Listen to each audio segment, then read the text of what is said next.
Namaste. Namaste.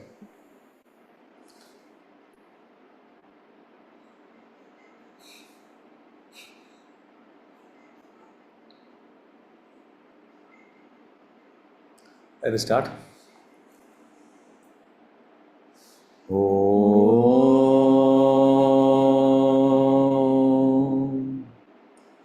Om.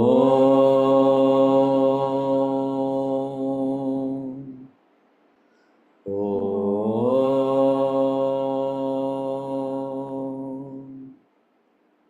Gurur Brahma, Gurur Vishnu, Gurur Devo, Maheshwara, Guru Sakshat, Param Brahma, Tasmai Shri Gurave Namaha, Tasmai Shri Gurave Namaha, Tasmai Shri Gurave Namaha. Om Sindhurarunavigraham Trinayana Manikya Spurattara Nayaka Shekaram Smidamukhi Mabina Vakshoruham Panivyamalipunaratnadishakam Raktotpalam Bibratim Saumyam Ratnagadastharaktacharanam Dhyayet Paramambikam ध्यायेत् पद्मासनस्तां विकसितवदनां पद्मपत्राय दाक्षीं हेमाभां पीतवस्त्रां करकलितलसत् एव पद्मां वराङ्गीं सर्वालङ्कारयुक्तां सततमभयदां भक्तनम्रां भवानीं श्रीविद्यां शान्तमूर्तिं सकलसुरनुतां सर्वसम्पत्प्रदात्रीं सकुङ्कुमविलेपनामणिगचुम्बिकस्तूरिकां समन्दादिरेक्षणां ससरजावभाषाङ्कुशम् अशेषजनमोहिनीं मरुणमाल्यभूषोज्ज्वलां जपाकुसुमवासुरां जपविदौ स्मरेदम्बिकाम् अरुणां करुणातरङ्गिताक्षीं धृतपाशाङ्कुशपुष्पबाणचापाम् अणिमादिविरावृतां मयूकैः अहमित्येव विभावये महेशी ओम पराशक्ति नमः ओम पराशक्ति नमः ओम पराशक्ति नमः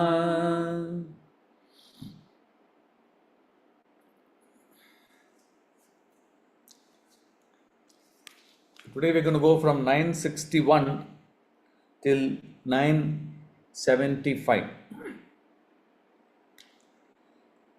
Om Gunatitaye Namaha, Om Sarvaditaye Namaha, Om Shamatmikaye Namaha, Om Bandhuga Kusma Prakhyaye Namaha, Om Balaye Namaha, Om Leela Vinodinye Namaha, Om Sumangalye Namaha, Om Sukhakarye Namaha, Om Suveshadhyaye Namaha, Om Suvasinye Namaha, Om Suvasin Archana Pridaye Namaha, Om Ashobhanaye Namaha, ओम शुद्धमानसाये नमः ओम बिंदुदर्पण संतुष्टाये नमः ओम पूर्वजाये नमः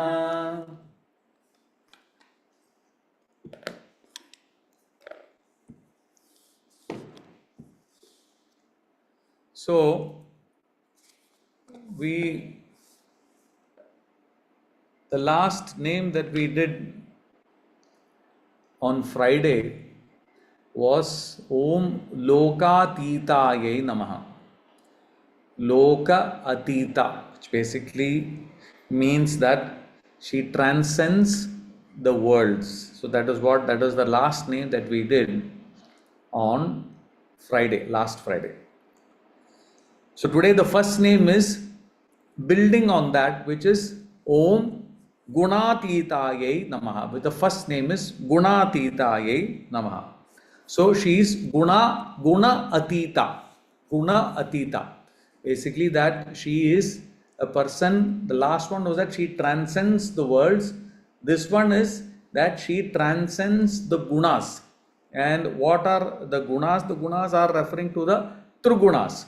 Now, from a Brahman perspective, the gunas are not there. But when it comes to a human perspective, the gunas come into appearance.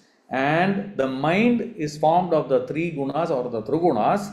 and depending on the way the person actually responds to various external stimuli, the person moves from becoming either sattvic, rajasic, or tamasic. So, depending on whichever guna stands higher, the person will fall into one of the three categories as either sattvic, rajasic, or tamasic. So these are the three gunas which will be seen in the person depending on whatever that person's disposition is. So an example is given where within the same family there were three people with these three separate gunas. One was this is in the family of Ravana, where the sattvic guna was seen in Vibhishana, and the rajasic guna was seen in Ravana, and the tamasic guna was seen in Kumbhakarna. So these three gunas, all three gunas were three brothers, all three brothers having three separate gunas and therefore having three separate dispositions. So what Devi does is, Devi orchestrates the world through these trigunas, but she is guna tita or guna atita. She is beyond the gunas. So Devi is above these gunas. Now, as long as the mind exists, these trigunas will be there, because the triguna is the inherent nature of the mind, and the mind can actually conceive only those things which are also made of the gunas. So Devi is actually somebody who is well beyond this. So she is called as Gunatita. Om Gunatitaye Namaha. Now, the next name is 962 Om Sarvaditaye Namaha. So it's going beyond this, beyond the gunas, beyond the loka, and saying that she is Sarva Adita. She is above or transcending everything. So Devi is beyond all divine forms, and because she is all divine forms, she is beyond Brahma, Vishnu, and Shiva. So therefore, Devi is Sarva Adita. So this is a progressive improvement or a progressive understanding of Devi's power. First, she is the person who is beyond the lokas, then she is beyond the gunas, and finally she is beyond everything that man can survey or man can actually think of. So she is Sarvatita. So she is Sarvatitaye Namaha. So that is what this particular name refers to. Om Sarvatitaye Namaha. 963 Om Shamatmikaye Namaha. Shamatmika. So Shama Atmika. Atmika means belonging to or the inner nature. So that is the Atmika. Now Shama has got several meanings. So one meaning of Shama is peace, which is that she is the inner tranquil calmness. So that is what Shama means. So this particular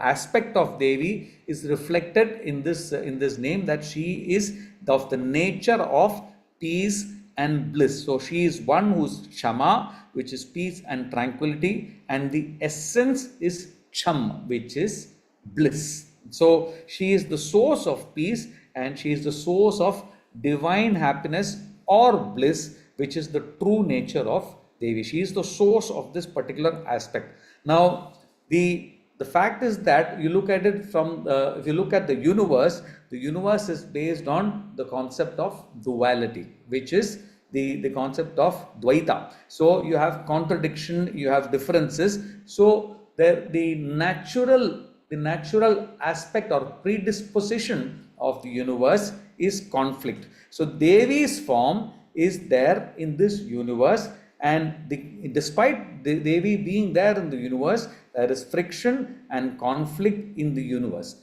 and this friction and conflict which is there in the universe does not affect Devi. So Devi is the source of peace. She is not the person who actually is the source of conflict. She is the source of peace. So Bhagavan Sri Krishna says in the Gita that he attains peace, into whom all desires enter as water enters the ocean, So when you take the ocean and you have water coming from all sides, despite water coming from all sides, the ocean remains unaltered. So that is what this particular thing means, that this Devi is like the ocean. Whatever happens on all sides, it does not affect the basic nature of Devi, which is that of Kshama or Sham or peace or bliss. So that is what this is referring to. That Kshama or peace is Devi's innate quality, and therefore she is called as Shamatnikayai Namaha. It is not Kshama. Kshama is different. This is Shama. There's a slight difference in the name and the pronunciation. 964. Om Bandhuka Kusuma Prakhyayai Namaha. So she resembles the Bandhuka flower in beauty and grace. So what is this Bandhuka flower? Prakhya. Bandhuka Kusuma Prakhyayai Namaha. Prakhya basically means resembling, having the appearance of. So Bandhuka is that flower. That Bandhuka flower, Kusma refers to the flower. Bandhuka flower is red in color. So this is a bright red flower. So red flower refers to the Rajoguna. So the Rajoguna in turn refers to creative energy, compassion and life force. So Devi stands for red Rajoguna, which is the creative energy, compassion or life force. So meditating on this red form helps in dissolving one's ego. So that is why you have several representations of Devi in the color red. You have names such as Aruna. Aruna, that is one of Devi's names, which basically refers to the red color. Japa Kusuma Basura, which is referring to the hibiscus flower, which is red hibiscus flower. So that is what this is referring to. Then Sindura Aruna Vigraha, which is again referring to the red name. Then Dadimi Kusuma Prabhaye Namaha. So all these names referring to Devi having the red color, and meditating on Devi in that red form helps in dissolving one's ego. So this is what this is particularly referring to. Bandhuka Kusuma Prakhyayai Namaha. 965. Om Balayai Namaha. The name is Bala. Bala is referring to Devi's nature, which is the nature of a child. She never gives up the nature of a child. So that is what this is referring to. So the nature of a child, so that is what that is the beauty. Any child is complete innocence. Any child is complete innocence. So nature of a child is purity. So, oh beloved, because you play like a child, you are called Bala, little girl, says Tripura Siddhanta. So Devi is Bala because she never gives up her childlike play. So if you go to Mata Mridandamayi, Amma says, be like a child. Be like a child. Display the innocence of a child. So that's what she talks about. Each time you go to Amma, that is what she says. Behave like a child, like an innocence of a child. Does not mean you show the mischief of a child. She doesn't refer to that. She talks of the innocence of a child. So the problem is that as we grow older, as we grow into this real world, that innocence is lost. And when that innocence is lost, that is when we start getting into the bad side of the world. So what Amma says is, try and maintain that innocence at all times. So that is something that is constantly Amma's message, maintaining that innocence all through the life. So that is what she refers to when she talks about Devi as Bala. In fact, when you go further into the way one should bring up children, Amma has a message on this particular aspect of bringing up children. She says that till the age of 5, children are Ishvara Surupa. Till the age of 5, you should never raise your hand on children till the age of 5. From the age of 5 till the age of 15, from the age of 5 till the age of 15, and we have one person here in that between the age of 5 and 15, whack them. Give them nice and proper whack them till they fall in line. And after 15, become their friends.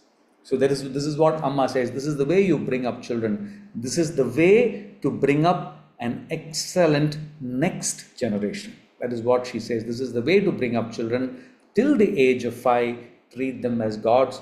Don't do anything. Allow them to do whatever they want to do. From the age of 5 till 15, whack them, bring them into space, bring them into the right path, bring them onto the right path. From 15 onwards, make sure that you treat them as friends, as Sakhi or Sakha or whatever, So that is what Amma says as part of our, as part of bringing up children. So then there is also going onwards. Bala can also be a Kumari, a maiden, which is why there is the temple in Kanyakumari, which is referring to Devi as a Kumari, which is representing Devi. So mantra implies that Devi is eternally in the form of a young maiden. So this is Bala. Now she plays joyfully with spontaneity like a child. That is the spontaneity and innocence is there only in children. It is not there in. If it is there beyond, then there is something else. You need to probably find out why this person is behaving in the wrong way. So that spontaneity is there in children. And the other aspect when it comes to Devi as being Bala is the ageless aspect of Devi, because she is the oldest cause of the universe. Remember, she is the reason for all creation to happen. So she is the oldest cause of the universe. So she is called as Sanatani. She is there always at all times. And despite being the oldest cause of the universe, she is also youthful at all times, and therefore she is called as Bala. This is the name. Om Balaye Namaha. 966. Om Leela Vinodinyai Namaha. Om Leela Vinodinyai Namaha.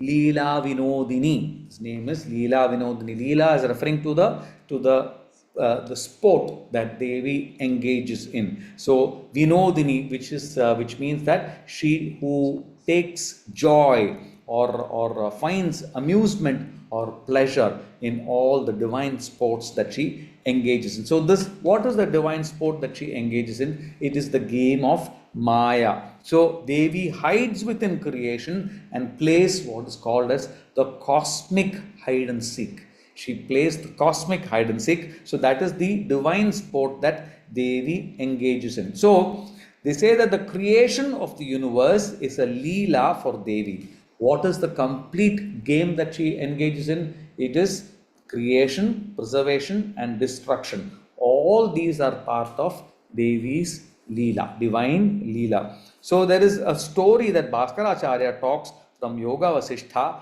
where he says that there was a king called as Padmaraja, and his wife Leela was a great devotee of Devi. What happened was Padmaraja had an untimely death, and when he had an untimely death, this Devi prayed, Leela prayed to Devi to bring her husband back to life when this untimely death happened. So Devi gave her husband back to her and made Leela happy. So thus she brought happiness to Leela and is therefore called as Leela Vinodini. So then there is another aspect, which is that Lakshmi has also got the name Leela. So Devi is called Leela Vinodini because she amuses Lakshmi. So that is another perspective of this name, Leela Vinodini. Now this name Leela Vinodini has greater significance if you combine it with the previous name, because it is Bala Leela Vinodini. The previous name is Bala.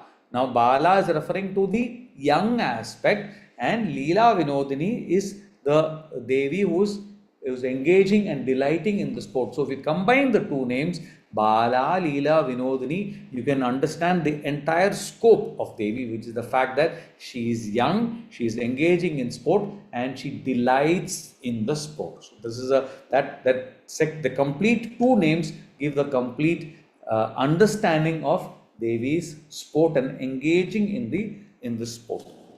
967. Om Sumangalyai Namaha. Om Sumangali. Sumangali is the name. So Sumangali. Mangali is referring to ultimate goodness and prosperity. Su is referring to auspiciousness or auspicious. So she who is eternally auspicious, she who never becomes a widow. She is Sumangali. She never becomes a widow. So when you are doing commendable tasks and avoiding all deeds which are not good, that is called as Mangala. It is called as Mangala. So, and this particular name is generally given by the sages, which means that she or that person is engaging in Mangala Karya, in good deeds or deeds that are good, and therefore anybody who deeds in that is called that particular activity is called as Mangala, and because she is engaging in that, she is called as Sumangali. Now, one whom such auspiciousness is present is called as Sumangali, and Mangala is a synonym of Brahman, Lord Shiva. Mangala is another name for Lord Shiva. So Devi is also part of Lord Shiva, and therefore she is called as Sumangali. Now, what is Lord Shiva known for? Lord Shiva is basically eternal deathlessness. Eternal deathlessness. So, and because she is not separable from this supreme consciousness, so therefore she is called as Sumangali. So this is also another perspective of this particular name. Om Sumangalyai Namaha. 968. Om Sugakaryai Namaha. Sugakari. So she who gives happiness. She is the person who gives happiness or bestows happiness. The reason for happiness, you have several reasons for happiness. It can be physical happiness, it can be spiritual happiness. Devi gives happiness to devotees, whatever based on dharma and justice. So this is what is referred to in this particular name, Sugakari. So Om Sugakaryai Namaha. 969. Om Suveshadhyayai Namaha. Suveshadhyayai Namaha. So this is referring to Su, which is auspicious. Vesha has got several, again this has got this meaning which is referring to attire, dress or appearance. Adhya, which is referring to endowed with or full of. She is very attractive in her beautiful rich garments and ornaments. So this is referring to Devi who is adorning rich garments and ornaments. Now, the richness of attire is not necessarily the external aspect, but the internal aspect of Devi. The external aspect is actually that of simplicity, purity, restraint, and divinity. So that is what is being referred to in terms of Devi's attire. So the external appearance is a reflection of harmony, elegance and spiritual splendor. So that is what this particular external aspect is referred to. Now, when you meditate on Devi, the most beautiful form, what will happen is ultimately you will find peace and joy. So that is what will happen when you meditate on Devi's external form in this attire, which is the attire of extremely rich attire and garments, which is not necessarily the what do you call it, something which is full of splendor, but it is something which refers to simplicity, purity, restraint, decency and divinity. So that is what this is referred to in this particular name, Suveshadhyaye Namaha. The next name is Om Suvasinyai Namaha. This is going back to Sumangali. This is going back to the same name, Sumangali. So she who is auspiciously married. So this is what is referred to in this particular name. Now Vasa has got several meanings. Vasa is referring to dwelling. Vasa refers to dwelling. Vasa refers to dress and garments. Vasa refers to perfume and scents. So there are three separate meanings in this particular name, Suvasini. So Suvasini is basically in this particular context, what this refers to is somebody who is attired in auspicious and beautiful clothes.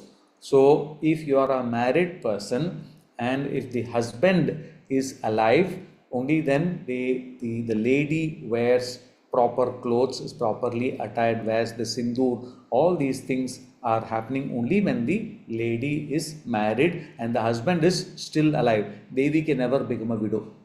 Devi can never become a widow because she is eternal. She is there before creation, she is there after creation, and she is married to the deathless person who is Lord Shiva. She is married to Brahman from that perspective. From that point of view, therefore, there is no death for Devi, and she is always attired in the most beautiful costume. So, therefore, she is Suvasini. The other perspective is that she is dwelling. This name Vasi or Vasa is referring to dwelling. So dwelling is somebody who she is always dwelling with somebody. Who she dwelling with? She is dwelling with Lord Shiva, and because of that she is Suvasini. Then the other aspect, the third aspect, is that of the Vasa, which is perfume and scent. So when you approach Devi, there is a divine fragrance which is there. That divine fragrance, and that divine fragrance will be there with you all along. As long as you get the fragrance of Devi,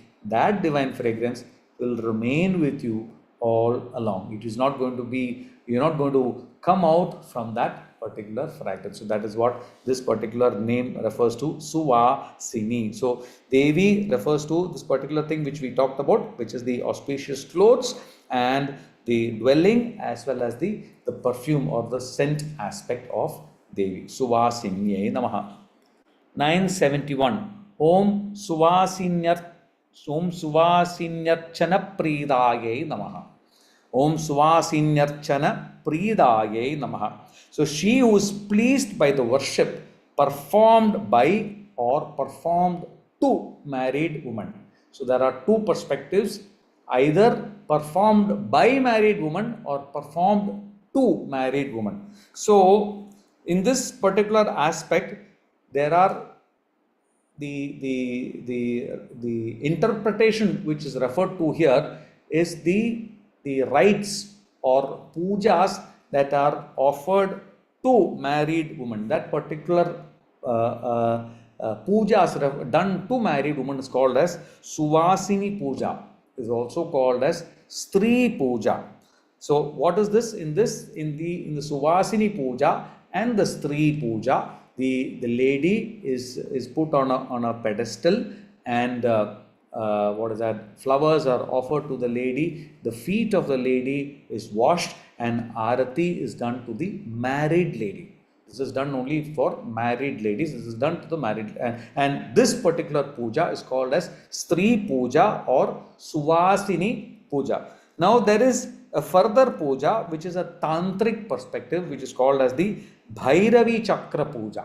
The Bhairavi Chakra Puja is done when there are men also involved in the Bhairavi Chakra Puja. So there are men and there are women. So they sit opposite each other. The men and women sit opposite each other. So the man or the male is the stabilizing force. The male is the stabilizing force in that particular puja, and the female is considered to be the Bhairavi or the Raudra Rupa of Devi in this particular puja. So when in this particular case, again the puja is done by the male to the female, and when this is done, this is also a case of ego blasting for the male. A case of ego blasting for the male. Now, in this particular case, I would also like to take you through what happens when Mata Amridandamayi conducts marriages in the ashram. I've in fact talked about this, I think, before, where when the marriages are conducted in the ashram, the first thing that happens is that they offer flowers to each other. The female offers flowers to the male, and the male also offers flowers to the female.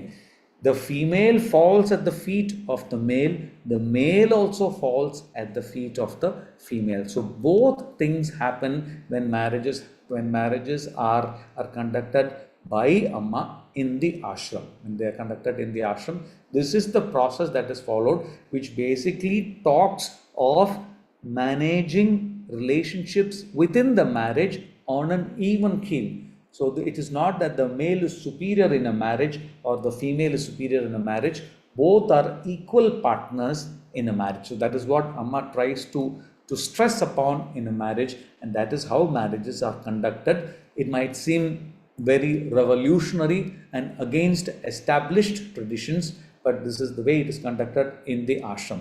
And there are several people who come there especially because of this particular tradition where people are to be treated on an even keel or an even level. So this is the Bhairavi Chakra Puja which we are referring to here. 972.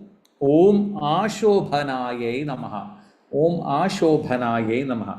Now, Shobhana basically means auspiciousness, prosperity, and beauty. So that is what Shobhana refers to. So the concern which we might think of is, why is this being called as Ashobhana, which basically means, are you referring to being inauspicious, being non-prosperous, or being ugly? No, it is not that. In this particular case, what this means is, this particular name Ashobhana is referring to the negation of decay, the negation of aging. And Devi is beyond change. She is forever youthful and she is radiant at all times. So that is what this Ashobhana refers to. And this particular name also talks of the supreme reality, which basically means that Devi is beyond temporal beauty. Physical beauty is temporal. It is not lasting. It is not something that is able to withstand the test of time. Physical beauty does not withstand the test of time. At some point in time, people will stop being beautiful and start getting more and more old. They will start aging. They will probably have that beauty, but they will start aging. So the physical aspect, the wrinkles start setting in and all these things. So physical aspect is not a long lasting aspect. It is temporal beauty. But the supreme reality is everlasting. It withstands the test of time. So therefore, she is beyond Shobhana. That is what this name particularly refers to as Ashobhanayai Namaha. 973. Om Shuddhamanasayai Namaha.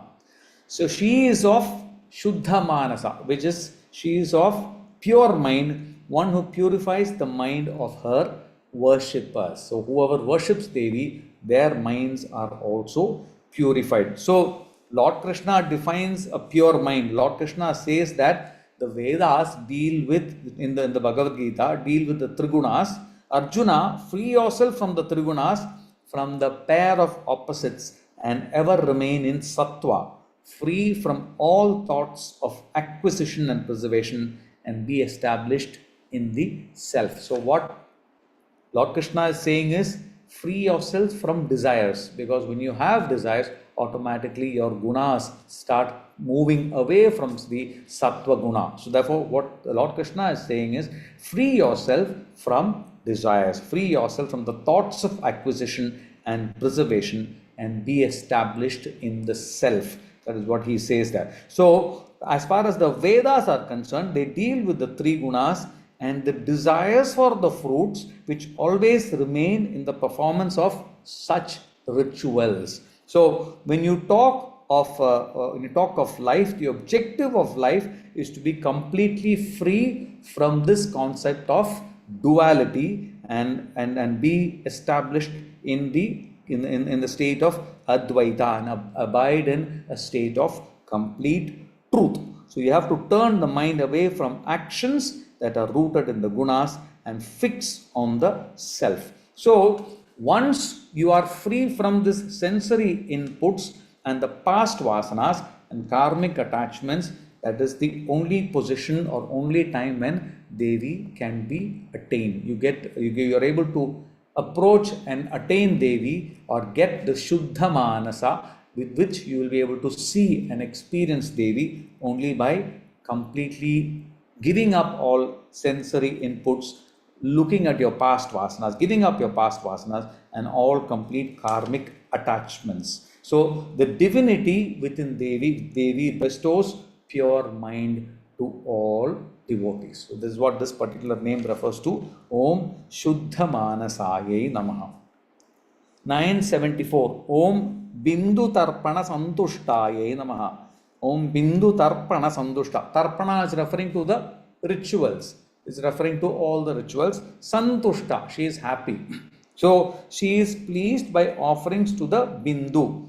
So this particular Bindu is the Sarvanandamaya chakra in the Sri chakra. So Tarpana is referring to all the pujas, all the rituals which we are offering to the chakra according to the prescribed rules.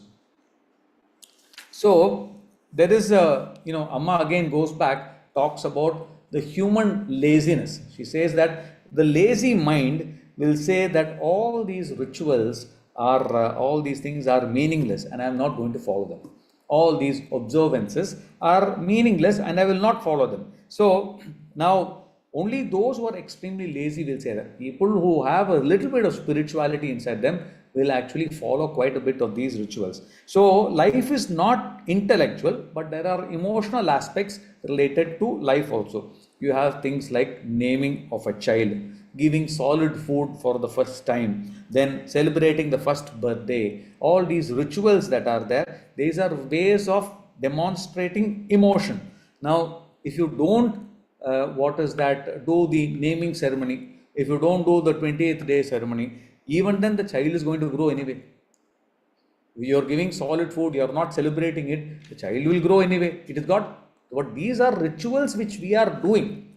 We are doing these rituals because these rituals are part of our life. So life does not demand these rituals. Even the children don't demand. Children are not particularly bothered. But we do it as parents because we get joy from these rituals, and these rituals are ways of propitiating the God as well. So therefore we go ahead and do these rituals. So rituals are needed. It is improper rituals that need to be eliminated. Some rituals you can actually get rid of them. Now you can, if you go through the list of rituals that we have, some of them we might actually not, they might not necessarily have an actual religious or a spiritual backing. Now that particular thing, say there is that story which Mahatraya talks about, where there about a man who's got an assistant, and he is out in the forest. When he is out in the forest, he is cutting trees and all that. When he is cutting trees, something happens. He is not able to cut trees. And then he looks up. This is a hermit. He's a sage. So he looks up and says, "Oh God, your ways are your ways, and everything is samarpanam to God." And then he comes into the house. It starts raining. He comes into the house. When he comes into the house, then there is the roof is leaking. And when the roof is leaking, the rain is falling. And this man, the sage, starts dancing and says, "Oh Lord, your ways are your ways." Yeah, and this man, the assistant, is wondering what is wrong with this person. Everything that is happening, he's saying your ways are your ways. And then finally, this man, queries this sage. What are you saying? You're going through so much of suffering, and still you're saying your ways are your ways. That man saying, the sage says, "I don't even know what I'm praying to. I don't even know whom I'm praying to. Something is happening. I am following whatever that is happening because I think that is the law of nature." So therefore, this particular thing, he is doing all these rituals without even knowing why they are doing these rituals. That is what I am referring to in this particular case. When we are doing rituals, if there is a particular meaning to it, then yes, we can actually continue these rituals. If Amma says that, wise men will actually say, okay, these rituals do not need to be followed. So that is what this particular aspect is referring to. But when rituals are there and these rituals are pointed towards Devi, Devi is extremely pleased. So Bindu Tarpana Santushta. She is actually happy with these rituals. So this is what this particular name refers to in this case. 975. Om Purvajayai Namaha.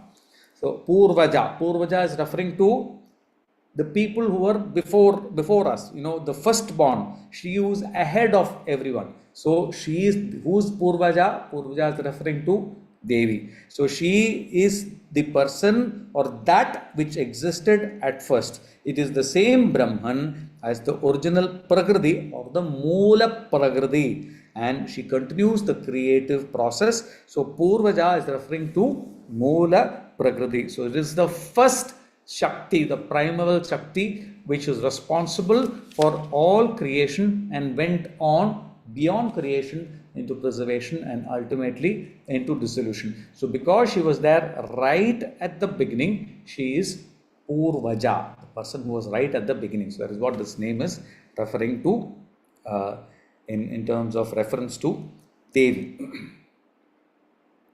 Brings us to the end of today's discussion. I offer these words at the lotus feet of Lalitha Tripura Sundari Devi.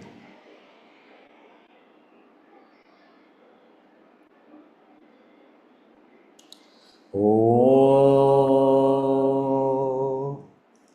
Asatoma Sadgamaya, Tamasoma Jyotirgamaya, Mrityorma Amritam Gamaya. Om Shanti Shanti Shanti. Om Lokah Samastah Sugino Bhavantu. Lokah Samastah Sugino Bhavantu. Lokah Samastah Sugino Bhavantu. Om Shanti Shanti Shanti. करचरणकृतं वा कायजं कर्मजं वा श्रवणनयनजं वा मानसं वा पराधं वेदमवेदं वा सर्वमेतत्क्षमस्व जय जय करुणाब्दे श्रीमहादेव शम्भो जय जय करुणाब्दे श्रीमहादेव शम्भो जय जय करुणाब्दे श्रीमहादेव शम्भो। ॐ श्रीगुरुभ्यो नमः। हरिः ॐ।